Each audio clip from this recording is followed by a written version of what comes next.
ஸ்ரீரங்கம் ரங்கநாத சுவாமி திருக்கோவிலில் நடக்கும் பகல் 10 உற்சவம் மிகவும் பிரசித்தமானது. ஏகாதசிக்கு முன்பு வரும் 10 நாட்களை கொண்டாடுவதுதான் பகல் 10 உற்சவம். இன்று 3வது நாள்.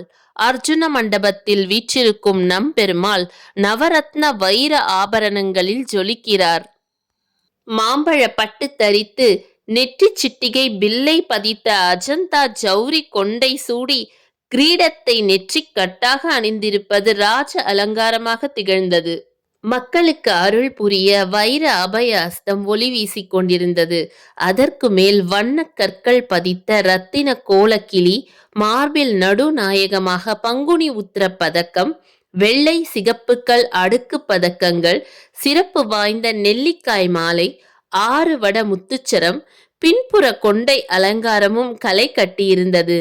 நுணுக்கமான வேலைப்பாடுடன் அமைந்த பக்ஷி பதக்கம் காண்போரை கவர்ந்தது. நுணுக்கமான வேலைப்பாடுகளோடு புஜகீர்த்தி பதிக்கப்பட்டிருந்தது. பச்சை சிகப்பு கல் பதித்த தண்டாயுதம் எதிரிகளிடமிருந்து மக்களை காக்க தயாராக இருக்கிறது. இவற்றுக்கெல்லாம் முத்தாய்ப்பாக இரத்தன கல் பாதுகை இன்று நம் பெருமாளின் பாதங்களை சிறப்பித்தது. இத்தகைய ஜொலிக்கும் பாத சேவையை காணும் நமது வாழ்வும் பிரகாசமடையும்.